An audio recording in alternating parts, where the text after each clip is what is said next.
Imagine une seconde que tu ouvres les yeux ce matin et que la première pensée qui traverse ton esprit est un mélange d'amertume et de résignation. Pourquoi moi? Pourquoi c'est toujours moi qui subis? Pourquoi les autres ont la vie plus facile que moi? Peut-être que tu ne te l'es jamais dit de manière aussi directe, mais tu connais ce sentiment, cette impression d'être en décalage, d'être désavantagé, d'avoir été moins bien servi par la vie.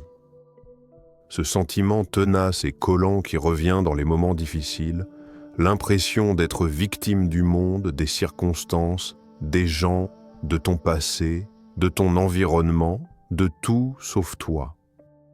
Maintenant, respire une seconde, parce que ce que je vais te dire ne va peut-être pas te plaire, ça ne va pas flatter ton ego, ça ne va pas te réconforter, mais ça va te libérer si tu acceptes de l'entendre. La mentalité de victime détruit ta vie. Elle te ronge lentement, quotidiennement, invisiblement. Et si tu veux t'élever, si tu veux véritablement incarner les principes stoïciens, tu vas devoir la détruire, pas la diminuer, pas la contrôler, la détruire. D'un coup sec, parce que rien n'est plus toxique que cette posture intérieure qui te vole ton pouvoir, t'enchaîne à ton passé et t'empêche de devenir la version la plus forte de toi-même. Et les stoïciens, qui vivaient dans un monde bien plus brutal que le nôtre, l'avaient eux déjà compris il y a 2000 ans.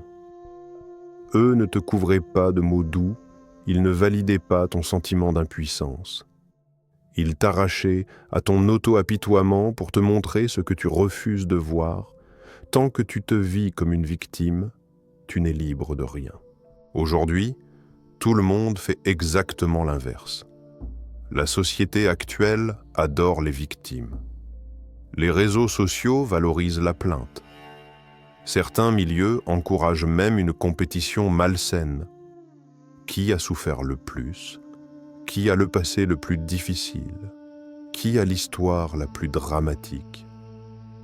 Et chaque fois qu'on te félicite pour ta souffrance, chaque fois qu'on te valide dans l'idée que tout est la faute de ton passé, que tu es impuissant, que tu es condamné, on t'enferme dans une prison invisible.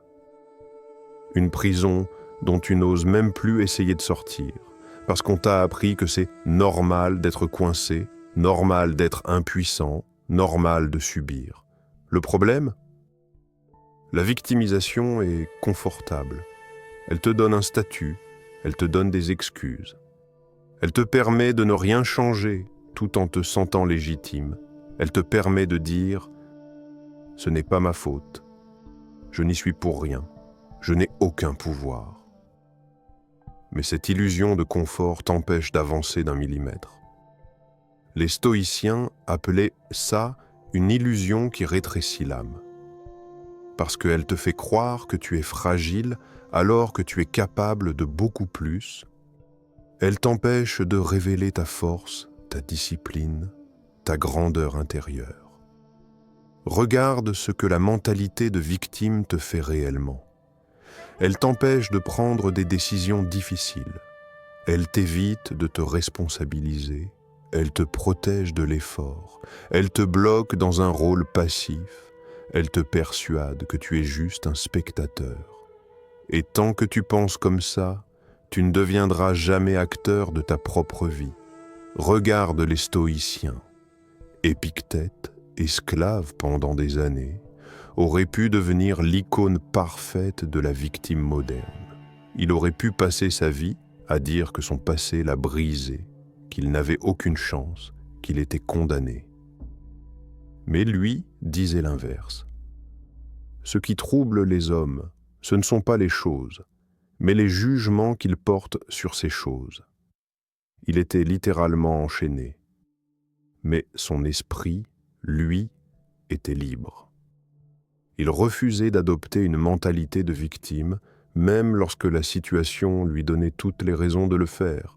Marc Aurèle, empereur de Rome, écrasé par le poids du pouvoir, harcelé par la guerre, trahi, menacé, malade, aurait pu se lamenter chaque jour, mais il répétait encore et encore.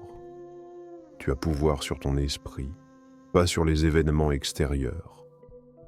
En d'autres termes, tu souffres peut-être, mais tu n'es pas obligé de te plaindre. Tu es blessé, mais tu n'es pas obligé de t'effondrer.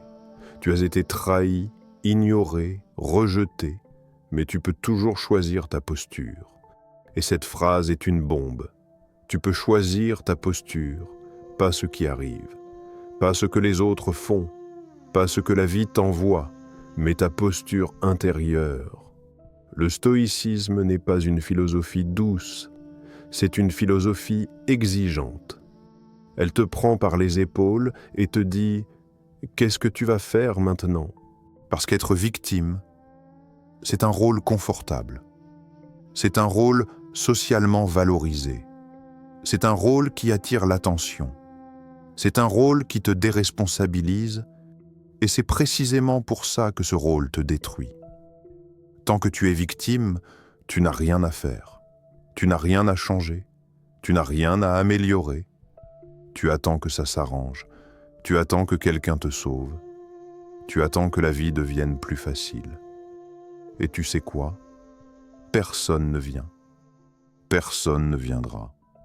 Personne ne viendra jamais. Pas tes parents, pas tes amis, pas ton patron, pas ton conjoint, pas l'État, pas la chance, pas une main divine, personne. Et la plupart des gens trouvent ça triste. Les stoïciens trouvaient ça libérateur. Parce que si personne ne vient, cela signifie que tu es celui qui peut tout changer. Tu n'es pas dépendant. Tu n'es pas impuissant. Tu n'es pas condamné. Tu es responsable. La victime dit « On m'a brisé ». L'homme stoïcien dit « J'ai été blessé, mais c'est à moi de guérir ». La victime dit « On m'a fait du mal ». Le stoïcien dit « Je ne peux pas changer le passé, mais je peux décider qui je deviens maintenant ».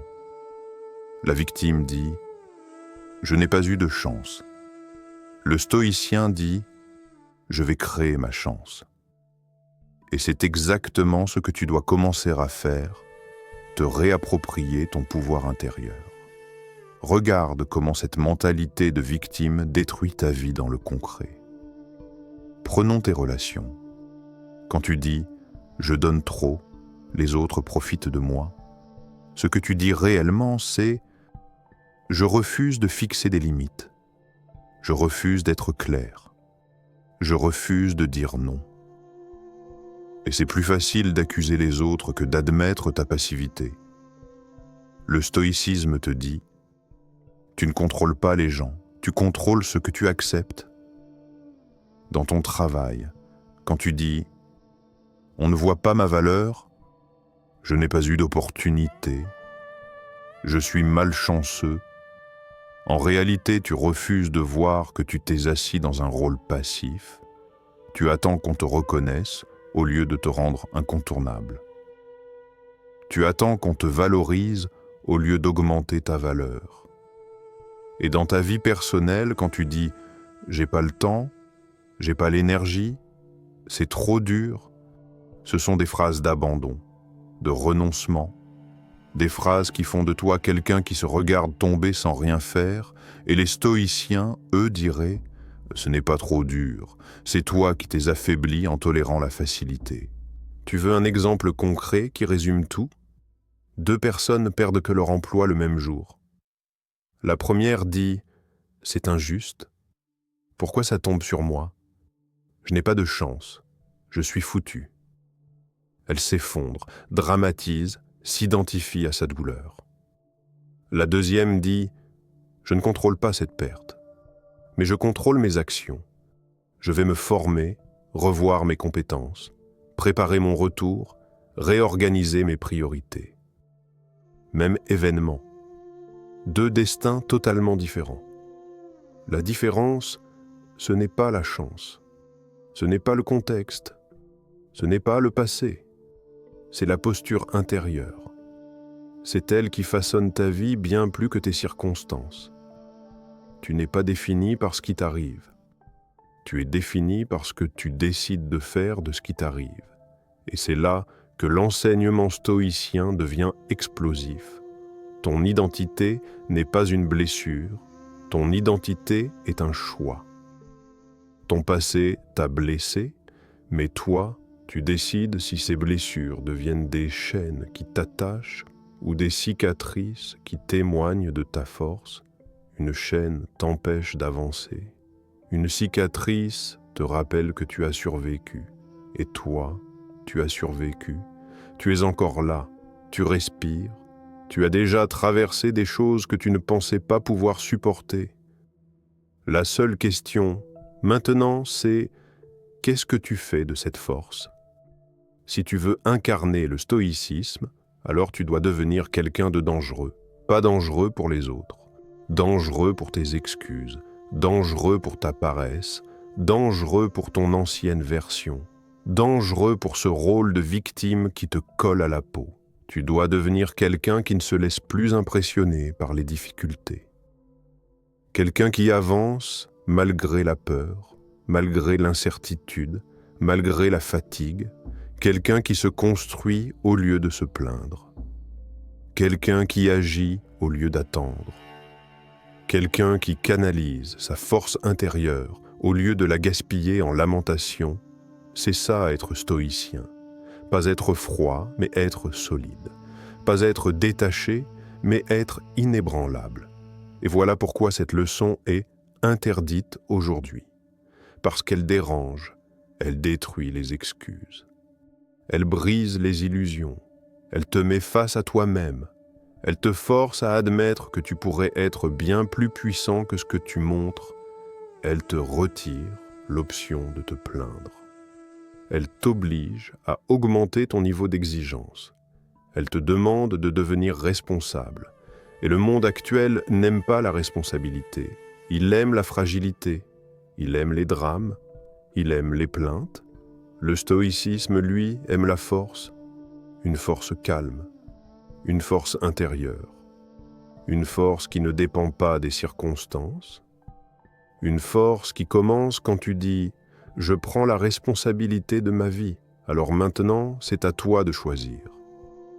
Tu peux continuer de vivre avec cette mentalité de victime, confortable mais destructrice, où tu peux décider aujourd'hui, maintenant, de reprendre le contrôle, de redevenir acteur, de relever la tête, de parler comme un adulte, de penser comme un sage, d'agir comme quelqu'un qui refuse d'être faible. Si tu veux vraiment incarner cette démarche, si tu veux apprendre à devenir mentalement solide, discipliné, aligné, alors abonne-toi, active la cloche, et rejoins ceux qui refusent la facilité. Ici, on ne cherche pas des excuses, on cherche la transformation, et elle commence maintenant.